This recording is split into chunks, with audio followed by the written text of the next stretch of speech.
What is going on, investors? Hopefully guys are doing well out there, and how could you not be doing well? It is a 3-day weekend. Friday is here, but more importantly than all of that, I know you've all been waiting for the FAANG Stock Recap Show here on the Investor Channel, where every Friday we recap all the major news and the technical chart patterns from all the major FAANG stocks, including Microsoft and Tesla. And this week we saw NVIDIA slide over 16%. We'll have to discuss that and more, but we start things off like we always do with Meta Platforms. Start of the week at 161, presented several opportunities as a trade. I even telegraphed them on my Instagram and here on YouTube as well. End of the week essentially flat right at 160. We'll have to look at this from a technical perspective. Again, it is a 3-day weekend, so we're not able to trade these stocks until Tuesday. Now, Meta and Qualcomm decided to sign a deal to develop more VR chips. Obviously, Meta going all in on that VR headsets and those VR devices, changing their name from Facebook to Meta. These products don't appear to be flying off the shelves like iPhones in their early days.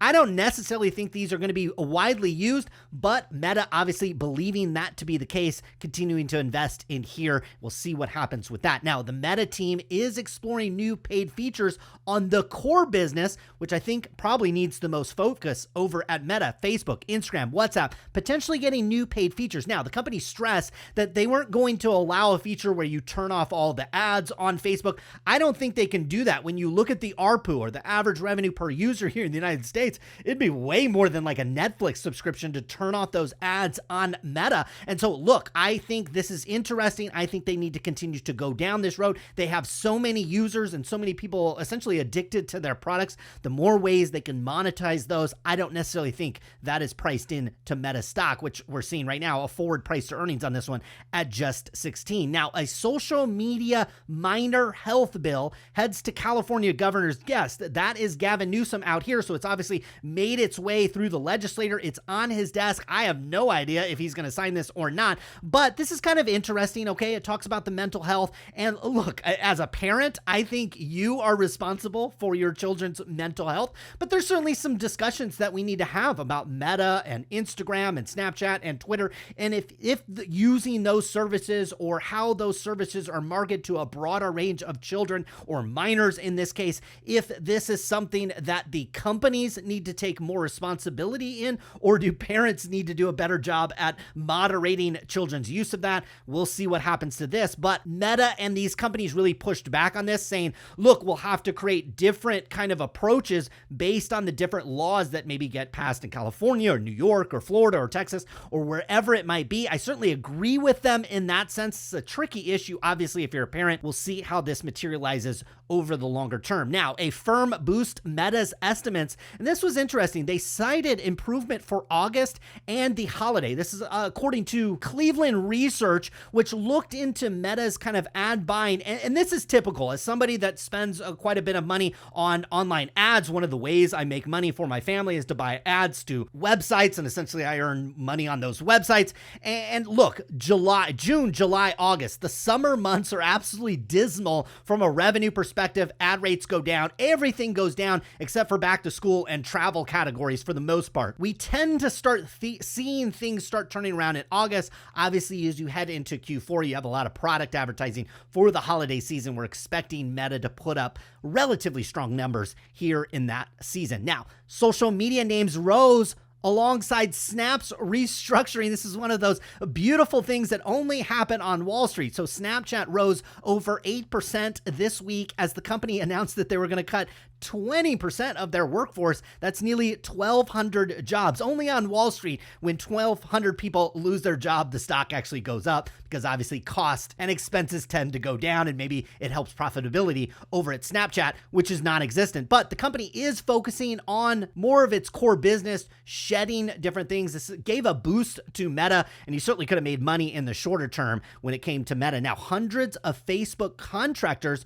are set to lose work in an outsourcing effort over at Meta. Now, I don't think a lot of people know this. A lot of content moderation at Meta or Facebook actually isn't handled by Meta or Facebook at all. It's actually handled by Accenture. And this company has offices in Austin, Texas. What they're going to do is actually now outsource that work to Singapore. Singapore. So if you thought content moderation was bad on Meta, I guarantee you it's not going to get any better when the moderators are in Singapore. Now, Facebook is shutting down its standalone gaming app after 2 years, obviously seeing no demand there and maybe shifting more of their focus to the games on the metaverse or those VR headsets. Now, finally, Meta Platforms launching a grocery delivery with Geo, I think, inside WhatsApp. So if you follow Facebook enough and Meta, one of the bull case arguments is WhatsApp is wildly, I mean, we're talking about wildly under monetized considering its use rate in business. And it could turn into, I know like WeChat in China facilitates a lot of commerce in that country, and WhatsApp could potentially maybe morph into that.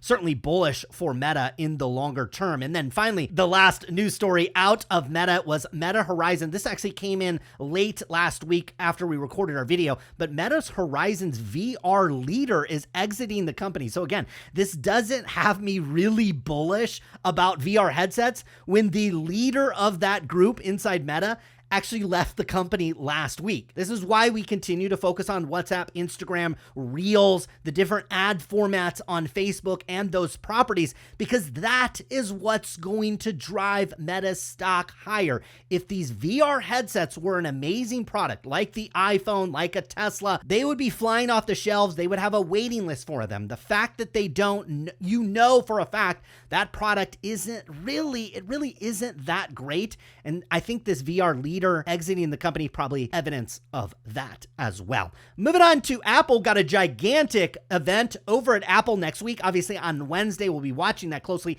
here on the channel. We'll have news on that event next week. Obviously the iPhone 14 expected to be announced at that event. Apple started the week at 162, ended the week down over 3.8%, down closer to $155 per share. This is after Aurora Innovations soared 18% after the CEO floats a potential sale to Apple and Microsoft. Now, he did not do this publicly. It was an internal memo. Aurora Innovation, some people might think of Aurora, I think cannabis company, but this is Aurora Innovation, which is a company that makes self-driving technology for cars. And it's a penny stock. It's like $2 a share, but it's got a pretty big valuation, over $2.4 billion. Certainly, if Apple acquires a company like this, you probably think a car is coming down the pike over at Apple. Now, the iPhone crown, over half of America is using a smartphone made by Apple. I thought this was impressive. This is actually something I thought about this week as I actually posed this question to 8th graders that I work with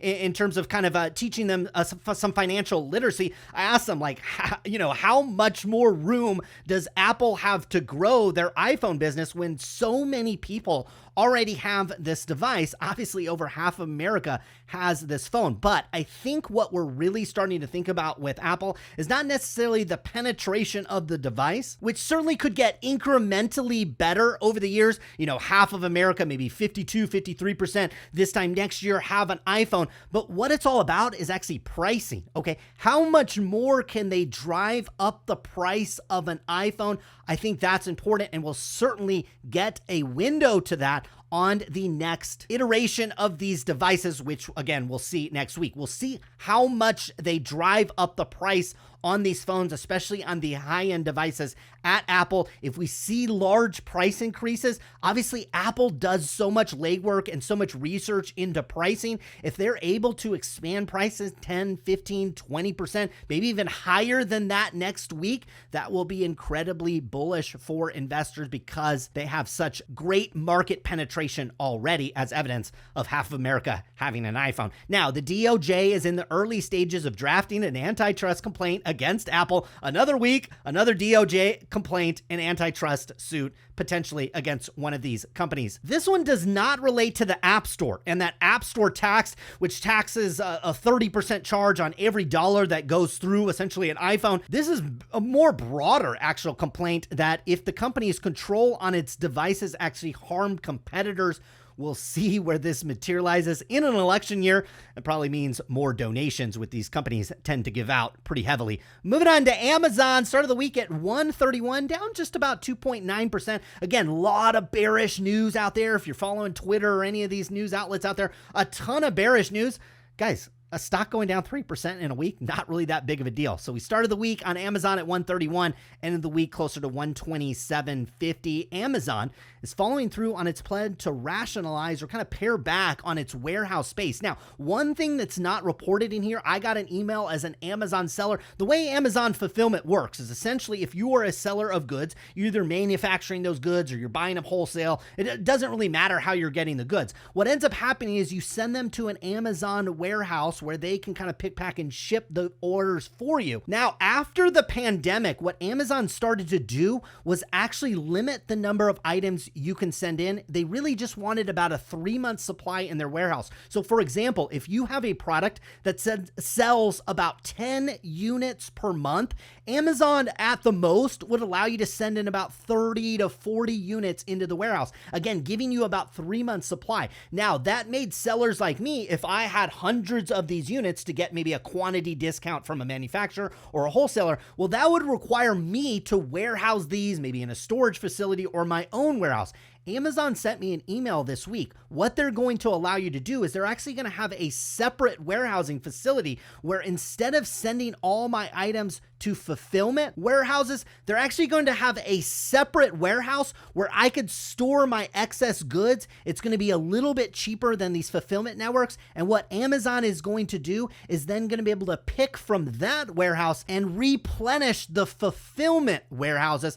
I thought this was an interesting development. I thought, again, it's kind of a niche product. You have to be a pretty large Amazon seller to actually put that product to use, but it also is a good repurposing of warehouses that might not be getting used. Obviously, that relates to this story a little bit. Amazon pulling back on plans to open over 42 facilities or about 25 million square feet as they're seeing demand get tamped down just a little bit. Now, Amazon failed to overturn a union vote in the Staten Island warehouse. So it looks like those warehouse users are going, or those warehouse employees are going to be able to form a union, and they're likely going to be replaced with robots over time. I'm not trying to be a jerk with that statement, but that is what is going to happen there. If you decide to unionize over at Amazon, you are going to get replaced at some point. Now, Shopify pushed back against Amazon's Buy with Prime feature. This is a feature that was rolled out a little while ago, similar to like a PayPal or some other kind of payment processing that you see when you go to an e-commerce site. Maybe you can check out with Apple Pay, or in this case, Amazon Prime. Shopify obviously does not want this feature rolled out onto its platform, but it's allowing merchants to do that. They are sending a warning to them saying there could be security risk and other types of things. I think it's just Shopify knowing that Amazon is a major competitor to them. It also gives Amazon access to first-party kind of sales access. So essentially, Amazon can kind of see how well Shopify is doing and maybe create a competitive product to them at some point. Moving on to Netflix, start of the week at 227. The fact that this stock went down just 0.5%, end of the week at 226 is very fascinating to me. The fact that a very speculative stock that still has a pretty rich valuation, it's not as rich obviously as it used to be over at Netflix, but the fact that this stock is holding up, I actually think is quality news for the Googles, the Microsofts, even the Metas out there. That is why I was aggressive this week in buying some of these stocks. We'll talk more about that when we get to the technical segment of the show. But the other thing that I like about Netflix is they are moving quickly and they're moving aggressively. That's exactly what you want your companies to do in this environment. When everybody's hunkering down and they're like, oh my gosh, there's going to be a recession, I've got to put my pennies under my mattress. You want your companies being as aggressively as possible. And look at Netflix, okay? They were going to launch this ad tier. So this ad-supported tier with Netflix, instead of paying a subscription, or maybe you're paying a very small amount for a subscription and then you have to sit through ads on the program. That was expected to launch in the early part of 2023, but now we're looking at a November 1st launch of this. This is going to jump ahead of Disney Plus, which is expected to launch their ad tier supported on December 8th. Obviously, Netflix has a partner in Microsoft on this, probably mildly bullish for Microsoft as well. Netflix grabs Snapchat's Gorman Naylor to help build its advertising tier. So obviously Netflix is moving very quickly. Again, probably 4 or 5 months ahead of schedule, and they're poaching and picking executives with ad experience from other companies like Snapchat, which are floundering, bringing those executives on board. Moving on to NVIDIA, and hide your kids and hide your wife, because this one started the week closer to 162, down over 15% to 136. A ton of questions this week on the channel and on Instagram and Twitter. If you're not following me on those platforms, you can find links to those in the description below. NVIDIA dropped after the U.S. prohibits sales of some of its products, specifically those AI chips, to China. Now, NVIDIA released a note that's saying this included over $400 million in potential sales. Now, I saw a lot of reporting on this, that this was $400 million and that's it.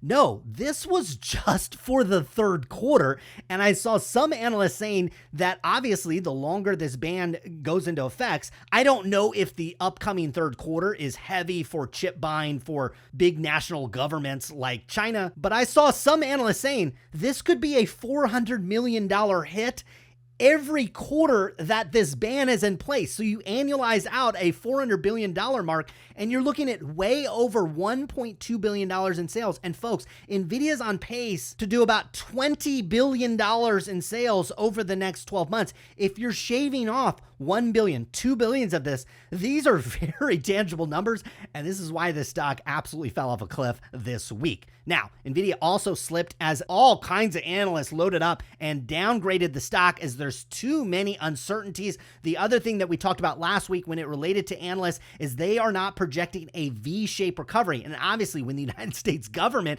is banning some of your products over $400 million worth to one of the largest countries out there, yeah, you are not going to have a V-shaped recovery, and there's going to be a lot of uncertainties. This is why you have stop losses. This is why you treat these stocks not like your children, not like your family members. It's okay to walk away from stocks like these and maybe come back to them at a future time. I certainly did that with Meta, and you'll be surprised which stock I bought this week. Moving on to Google, start of the week at 110, presented numerous buying opportunities, including today. This one down just 2.3%, end of the week closer to, we'll round that up to about $108 per share. This is after Google was revealed that they have not approved Trump's Truth Social app on their platform, citing the fact that the app doesn't have proper content moderation policies in place. We'll see what happens there. Truth Social released a statement saying that they don't really want to litigate this in the courts, and they look forward to Google approving the app in short order. Now,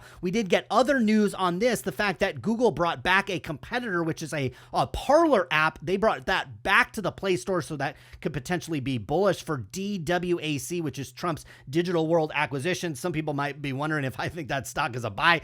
No. And finally, YouTube's chief business officer decided to exit. This was after nearly 12 years at the company. We're seeing a little bit of turnover at Google and bringing on board some new leadership over there. I think it's kind of interesting. This is a very mature product, but one that continues to evolve and get better. That is exactly what you want to see, because in tech, who didn't evolve? Yahoo didn't evolve. AOL didn't evolve. There's a lot of companies over the years that just simply didn't evolve and then eventually get passed by.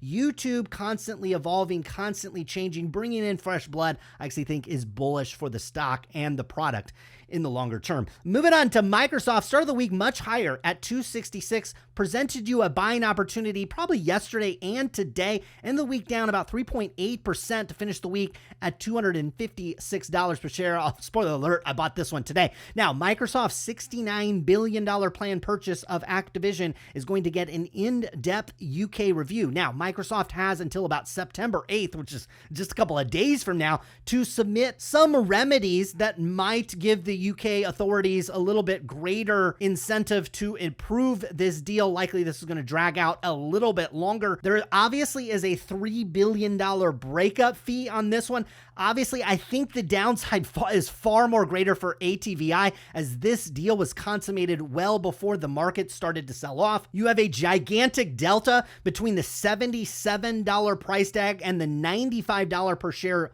price tag that was agreed on. So obviously the market believes there's a lot of uncertainty on this deal. I don't necessarily think this would be a huge negative for Microsoft if this deal falls apart, as investors obviously believe that Microsoft wildly overpaid for that company. Now, this U.S. Army contract looking like it's starting to receive its first delivery of those Microsoft high-tech combat goggles. Now, initially this was reported at a deal worth over $21 billion for these goggles that they use, I suppose, like on the battlefield. Now, $21 billion obviously is a gigantic. To Microsoft, maybe a little less so, but that is a very tangible amount. But then it got reported that this deal is probably worth maybe about half that. Still, $10 billion is a gigantic amount of revenue. It's not a rounding error when it comes to Microsoft, certainly on a quarterly basis, but also on a yearly perspective. The fact that these devices are starting to get delivered, probably a good thing. And if you look out there, boy, there's a lot of geopolitical tensions. I thought that was going to quiet down, or at least that was the narrative. No, it's actually only accelerated since the last elections. Now, Microsoft is going to unveil an ARM-based Azure virtual machine, and these will be the first machines at Microsoft that will do so. Obviously, ARM was the company that NVIDIA was trying to buy, I think for about $50 or $60 billion.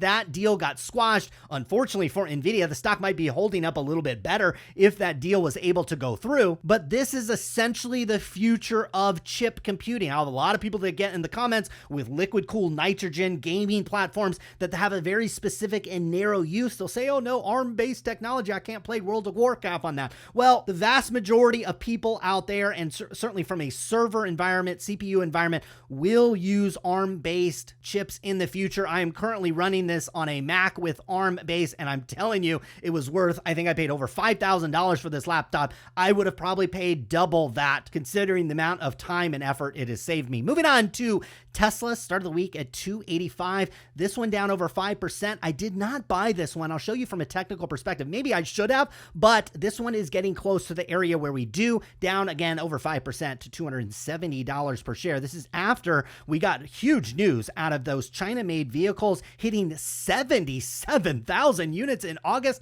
This company is just churning out those Teslas in China. We obviously got an update on the last earnings call from Tesla saying that they can produce well north of 750,000 vehicles out of China. Obviously, a 77,000 monthly unit is well over 750,000 capacity. The more vehicles they can pump out of China, the better those Q3 numbers are going to be over at Tesla. Now, Tesla improved their delivery turnaround time in China as they're pumping out these vehicles. So now you're going to wait just 1 to 4 weeks for a Model Y. Before that, I think it was 12 to 20 weeks. This likely will also help demand and help deliveries, as customers not necessarily having to wait 2 months, 3 months, or half a year to get their car, might be more inclined to put those orders in. Now, finally, Tesla appears to be ramping up interest in manufacturing in Canada, as that country obviously led primarily by kind of progressive, kind of environmental conscious leaders. Tesla may be heading over to Canada for their next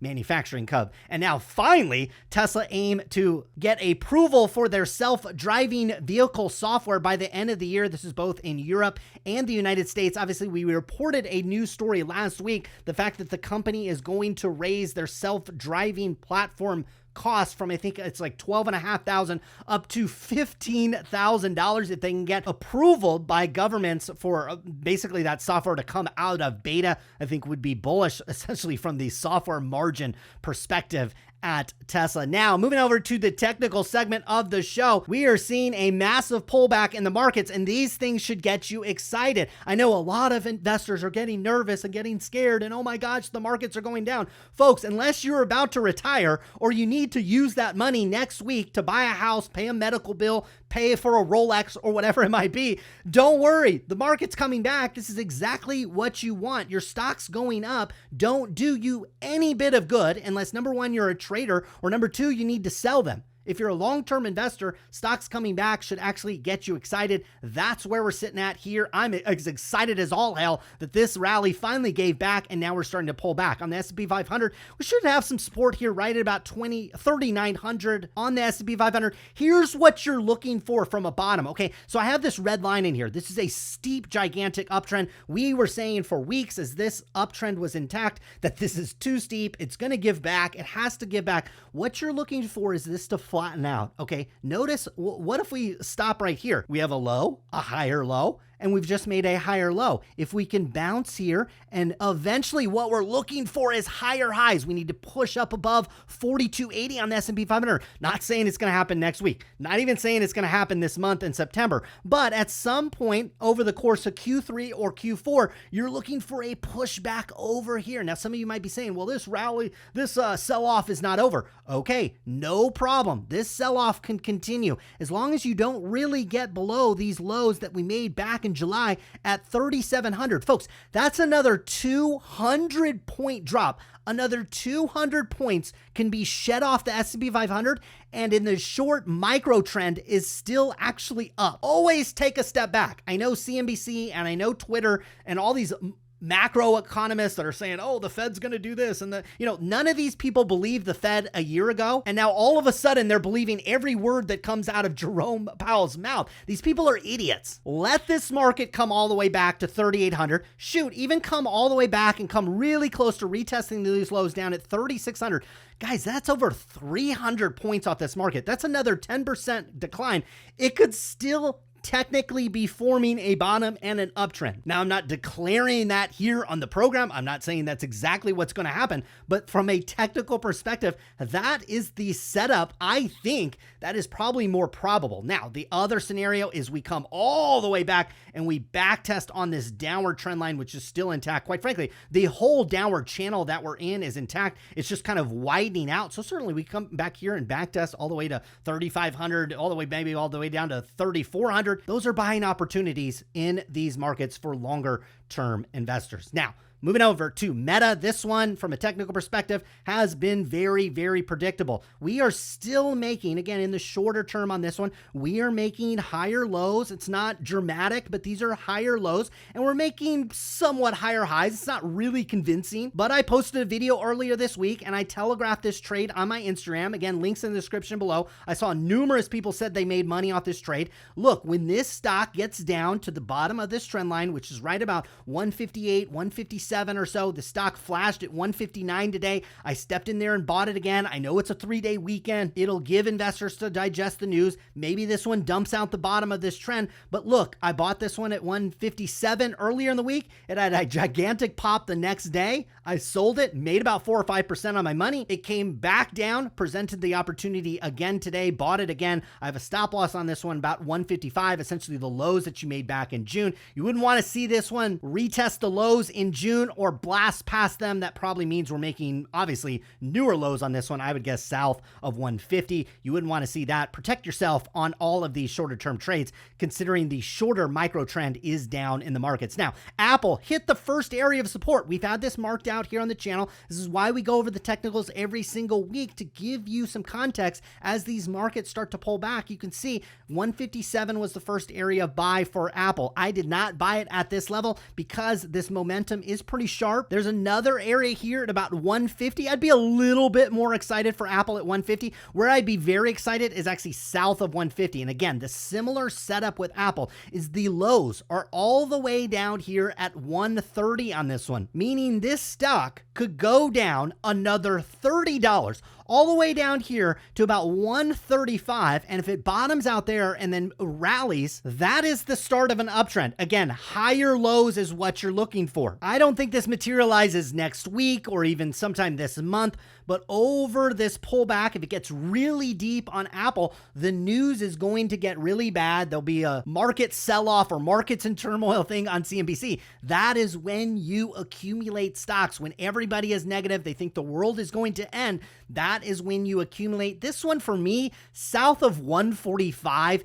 is probably when I'll accumulate this. Again, that's from the context of Apple being my second largest holding behind the next stock that we'll look at here, and that is Amazon. Now, this one completely lost momentum, but we talked about this on earnings day. I mean, we talked about this over 2 months ago. The fact that this stock gapped up after earnings, we said, look, we're going to hit resistance here at 140. If it rallies a little bit higher, there's an area up here at about 149. You could probably drop that down to right on the ahead, 145. It was going to hit resistance there. That's where the buyers were going to dry up. That's where the sellers were going to emerge. That's exactly what happened. The first level of support on Amazon is 120. I wouldn't really be wildly excited at 120, but I could see somebody that's buying fractional shares or just throwing a little bit of money at these things could buy in here at 120. You could come all the way back down to about $105 per share, which is, again, another $20 on Amazon stock. And I think you are still forming an uptrend on this stock. Obviously, that could be wiped away. We could just blast right through that like an NVIDIA. And if that happens, you can have stop losses here at 102, 100, 99.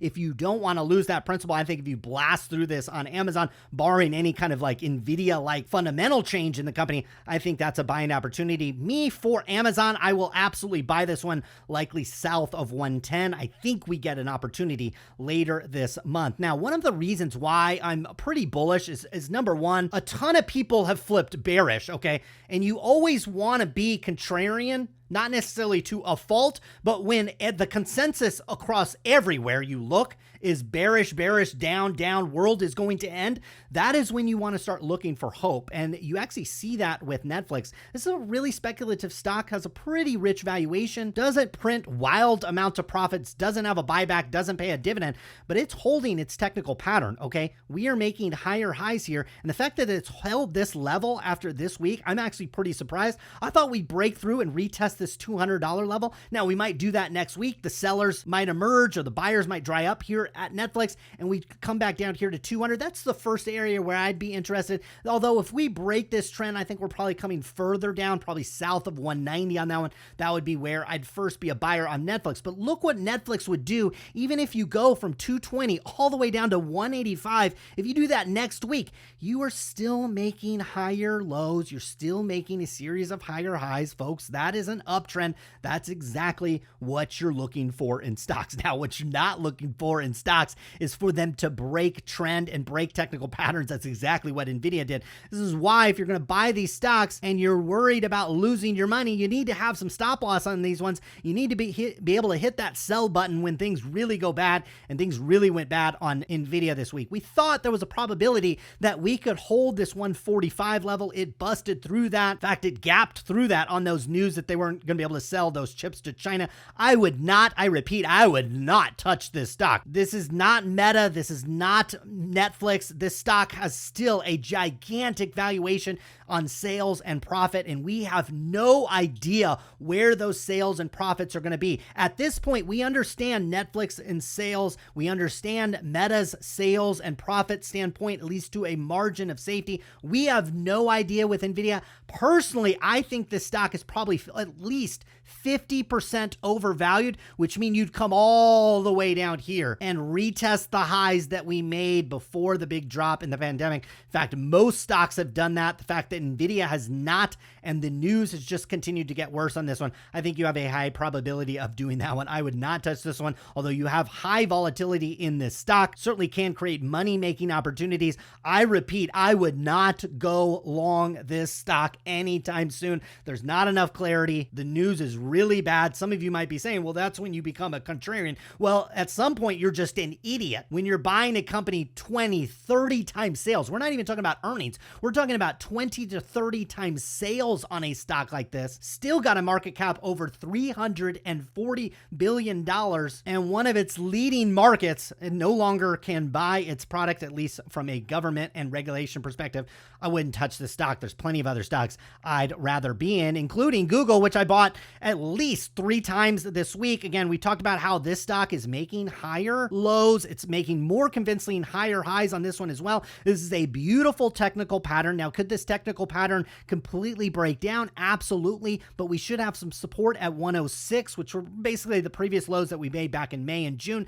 And we have other support down here at about $100 per share. That's where I'd be far more aggressive on this one, as the valuation from a price to earnings, price to sales, from a buyback perspective, be very attractive. I would be shocked if Google is not stepping in here and buying the shares at these levels as well. We have slightly increasing volumes, probably hard to see on this level down here at 108. We're seeing higher volumes than we were at higher prices. That makes sense that buyers are stepping in and sellers are evaporating operating at this 109 level. For the longer term investor, I think you buy this technical pattern in Google. Now, I did step in and bought Microsoft. We talked about how last week it was a little too soon. I think this one was at the 260, 270 range. It dumped off another $10 this week. We're now down here at 250. Previous lows on this one were down here about 240, but look what we're doing over at Microsoft. Look at this green line right here. In fact, I'll change it to a different color, maybe like purple, so it stands out a little bit. Look what happens if Microsoft rebounds next week. We make some kind of rebound on this one. We're making a series of higher lows, making a series of higher highs. That is exactly what you want.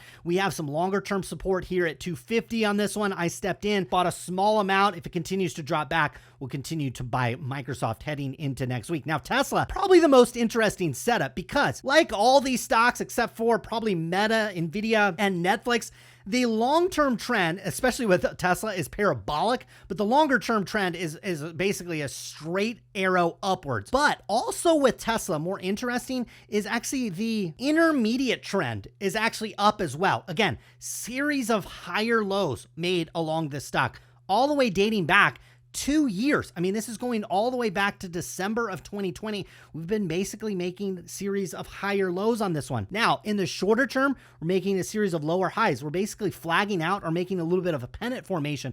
On Tesla, I like it just a little bit lower. Am I being a little greedy? Maybe, but I like this one south of 250. We've got a large swath of consolidation here. We've got larger consolidations here. This is where the sellers tend to dry up. Over the last 2 years, the sellers have dried up between 250 and down to about 220 on this stock. I am a buyer of this stock here. Again, on those China deliveries, on the demand here in the United States, on the profit margins, the operating margins, the fact this company doesn't have debt, the fact that they don't advertise, the fact that they've got other pipeline of product down the road. I think you step in and buy Tesla if you have further weakness. Again, we're about $20 from this one. Even if this one goes down over about $50, you are still holding this upper trend. Okay, so folks, as you head into next week, and they're talking about the Nord Stream pipeline, and then Joe Biden's up there talking about how half the country are the enemies of everybody, and everybody's being negative, everybody's pointing the finger at other people. Focus on what matters, the trend, higher lows, higher lows, higher lows. Amazon, higher lows. Apple, higher lows. Meta even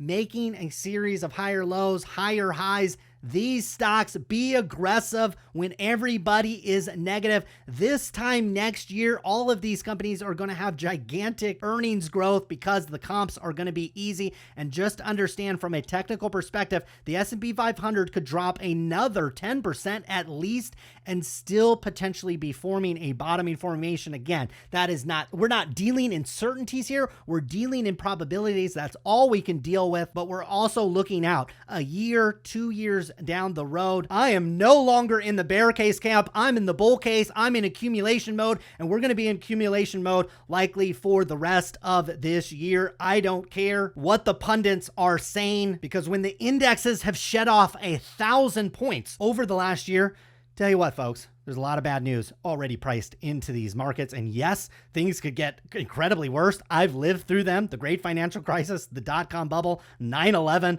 a number of different events over the years. The investors that took the moments, those moments as a buying opportunity, have a lot more money than the ones that ran and curled up in a ball and got scared. Hopefully you guys enjoyed today's video. Enjoy your 3-day weekend. Please be safe, and we'll join you again next week on the FAANG Stock Recap Show. Good luck with your investments.